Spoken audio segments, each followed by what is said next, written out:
सुप्रभात। देर आए दुरुस्त आए। इस बार थोड़ी सी गर्मी तेज क्या हुई, सरकारों की आंखें खुल गई। अरे बरसों से वृक्ष कटते रहे, तुम नींद में सोते रहे। यहां दायित्व सिर्फ सरकार का ही नहीं, हमारा भी है।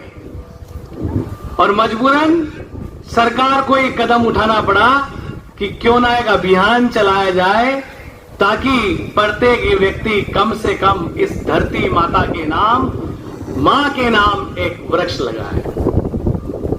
जी हां, इसी कड़ी में मैं आपको बताना चाह रहा हूं कि वृक्ष क्या है। वृक्षों का हमारे राजस्थान में तो विशेष महत्व रहा है, क्योंकि भारत का पश्चिमी क्षेत्र जिस मरुस्थल से तापमान को बढ़ाता है, गर्मी को बढ़ाता है और कृषि क्षेत्र को कमी को दर्शाता है, उसमें हमारे राजस्थान के लोगों ने सिर्फ लोगों की रक्षा के लिए या अपने राज्य की रक्षा के लिए ही नहीं, पेड़ों की रक्षा के लिए भी बलिदान दिया है। जी हां, अपने राजस्थान में ऐसी घटनाएं भी हुई है कि लोगों ने हंसते हंसते पेड़ों के लिए अपना बलिदान दे दिया। हमारे लिए पूजनीय है मारवाड़ की खेजड़ी गांव की वो माटी। हमारे लिए पूजनीय है महान प्रकृति वैज्ञानिक, पर्यावरण वैज्ञानिक जम्बोजी महाराज। हमारे लिए पूजनीय है महाबलिदानी विश्नोई संप्रदाय। हमारे लिए पूजनीय है 12 सितंबर की वह दिनांक। हमारे लिए पूजनीय है वह कथन जिसमें कहा गया कि शीश देकर भी रूखड़ा बचे तो भी सस्तो जान। हमारे लिए पूजनीय है वह माता अमृता देवी जिसने हंसते हंसते पेड़ों की रक्षा के लिए अपना शीश कटवा दिया। अरे हम तो उस माटी के हैं जिस माटी में जीवों की रक्षा के लिए ही नहीं, अपनों की रक्षा के लिए ही नहीं, पेड़ पौधों की रक्षा के लिए भी हमारे राजस्थान के सूरवीरों ने अपना बलिदान दिया है। और इसी घटना में मुझे घटना याद आती है कि 1730 में मारवाड़ के राजा अभयराज सिंह जी ने अपने महल को बनवाने के लिए अपने मंत्री गिरधारी दास भंडारी को आदेश दिया कि लकड़ियों की व्यवस्था की जाए, एक महल तैयार करवाना है। राजा की आज्ञा का पालन करते हुए मेहरानगढ़ से लगभग 24 किलोमीटर की दूरी पर, क्योंकि ये मरुस्थलीय क्षेत्र है, आसपास में इतने पेड़ पौधे नहीं थे, तो कुछ दूरी पर देखा कि एक गांव आया खेजड़ी, और वहां खेजड़ी के वृक्ष बहुत ज्यादा लगे हुए थे। और इतने ज्यादा लगे हुए थे कि गिरधारी के मन में आया कि यहीं से पेड़ काट लिए जाए। और सैनिकों को आदेश दे दिया गया। पेड़ कटना शुरू हुए, तभी पेड़ों की कटकटाहट की जो आवाज आई, कुल्हाड़ियों की आवाज आई, तभी एक महिला निकल कर आई। और उस महिला का नाम था अमृता देवी बिश्नोई। उसने कहा, ये क्या कर रहे हो कि राजा महल बनवा रहा है, उसके लिए लकड़ी चाहिए। तो उन्होंने भी कहा कि हमें जीने के लिए पेड़ चाहिए। उन्होंने कहा कि यदि ये वृक्ष काट दिए गए तो हमारी जो प्रकृति है, हमारे जो पशु पक्षी है, वो इस मरुस्थलीय क्षेत्र में कैसे जीवित रह पाएंगे। इसलिए मैं तुम्हें ये पेड़ नहीं काटने दूंगी। और हमारे गुरु जम्बोजी महाराज ने कहा है, यदि एक शीश देकर एक रूखड़ा बच जाए तो भी सो दो सस्तो जान। तो चाहे कुछ भी हो जाए, इन वृक्षों को तो मैं काटने नहीं दूंगी।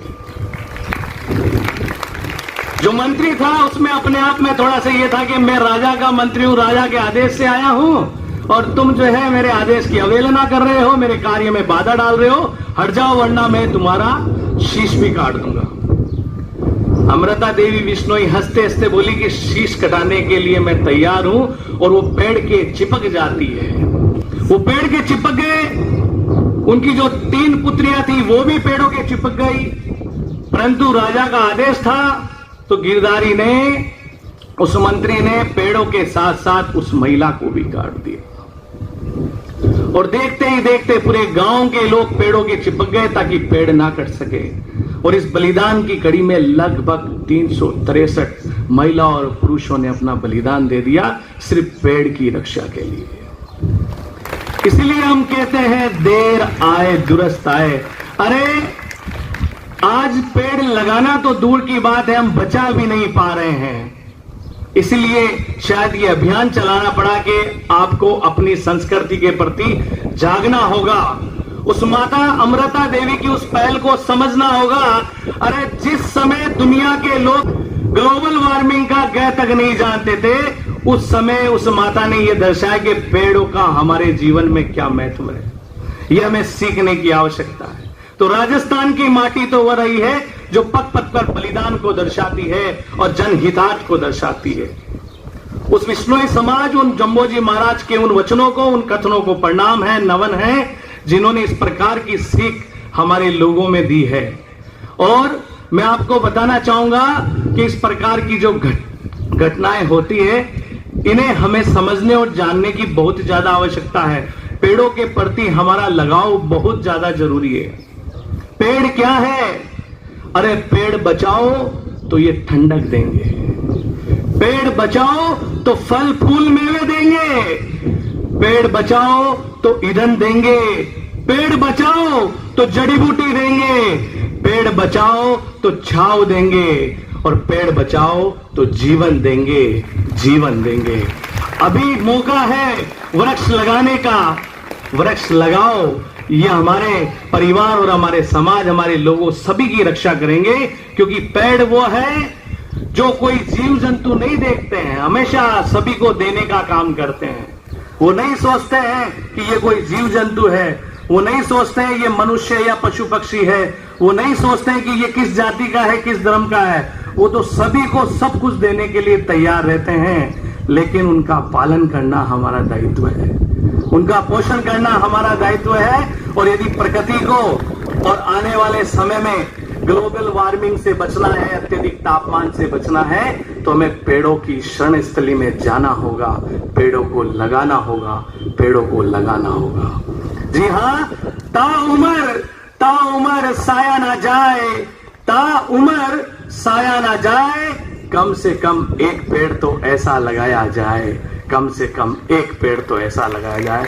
तो देश के प्रधानमंत्री जी, जिन्होंने पेड़ के नाम, एक मां के नाम एक पेड़ लगाने का जो अभियान चलाया है, मैं उनको भी नमन करता हूं, राजस्थान सरकार को भी नमन करता हूं, और आप समस्त लोगों को भी ये आशा, ये उम्मीद आप में भी जगे कि हम भी एक पेड़ लगाएं और अपने जीवन को बचाएं, अपने भविष्य को बचाएं। बहुत बहुत धन्यवाद।